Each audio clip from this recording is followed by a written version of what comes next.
சாப்பிடாம எதுக்கு வந்து படுத்து கிடக்க? வா வந்து சாப்பிடு. நான் சாப்பிட்டா என்ன, சாப்பிடாம செத்தா உனக்கு என்ன? எனக்கு பசிக்கல, போதுமா? மரியாதையா போயிடு. இல்ல சின்ன விஷயத்துக்கு ஏன் இவ்வளவு கோவப்படுத? உனக்கு தெரியாதுல்ல? சத்தியமா உனக்கு எதுவும் தெரியாதுல்ல? அப்ப பேசுனதுக்கு தானே, அதுக்கு எதுக்கு? ஏண்டா நீங்கெல்லாம் எப்பதாண்டா என்ன குடும்பமா ஏத்துக்க போறீங்க? உங்க அம்மா உங்க கூட இருந்திருந்தா என்ன செஞ்சிருப்பாங்களோ அதானே நானும் செஞ்சேன். உடனே எல்லா பழியும் கொஞ்சம் கூட ஈவே இருக்கமே இல்லாம ஏன் மேல போடுறீங்க? ஏண்டா? இல்லை, அவதான் ஏதோ மனசு கஷ்டத்துல இருக்கா, அவளுக்கு ஆறுதலா. பேசாத. ரத்னா உன் தங்கச்சினா அப்ப நான் யாருடா? சொல்லு, நான் யாரு? சரிடா விடு. ரத்னா என்ன வேணாலும் சொல்லட்டும், என்ன வேணாலும் செய்யட்டும், பரவாயில்ல.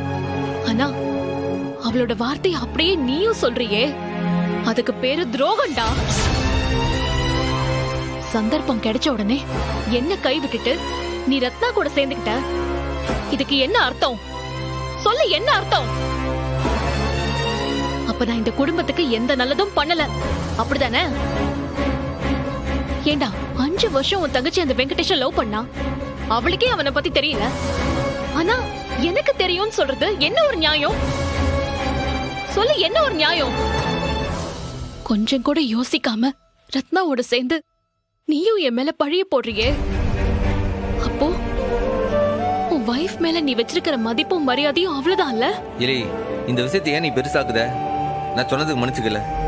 ரத்னா ஏதோ கஷ்டப்பட்டுட்டு இருக்கா, அவளுக்கு ஆறுதலா ஒரு வார்த்தை சொன்னேன். அத பேசாத. உன்னோட விளக்கம் எனக்கு போதும். கொஞ்சம் கூட மனசாட்சியே இல்லாம ரத்னா கூட சேர்ந்துக்கிட்டு எல்லாத்துக்கும் நான் தான் காரணம் நீயும் பேசுறியே. அப்ப நான் இந்த வீட்டுக்கு யாரு? சொல்றா, நான் யார் இந்த வீட்டுக்கு? இல்லை, எதுக்குல கத்துத? எல்லாரும் கேட்காவல. வேற என்ன பண்ண முடியும்? சொல்றா, என்ன பண்ண முடியும்? மொத்த குடும்பமும் என்ன மட்டும் நிறுத்தி குற்றவாளி மாதிரி ட்ரீட் பண்றீங்களே, நான் என்னதான் செய்ய முடியும்? இல்லை சும்மா இல்ல, நிறுத்தல. இப்ப என்ன ஆயி போச்சு? நீ இவ்வளவு குதின்னு குதிக்க? ஏன் நீ எதுவும் தப்பு பண்ணலையா? ஏன் உன் மேல எந்த தப்புமே இல்லையா? அம்புட்டு சொல்லுதோம். அவன் ஒரு பிராடு பையன், அவனை வீட்டுக்குள்ள சேர்க்காத அம்புட்டு சொன்னேன். அப்பயும் வரும்போதே சொன்னல, இதுல ஏதாச்சும் தப்பாச்சுன்னா நீ தான் பொறுப்புண்டு.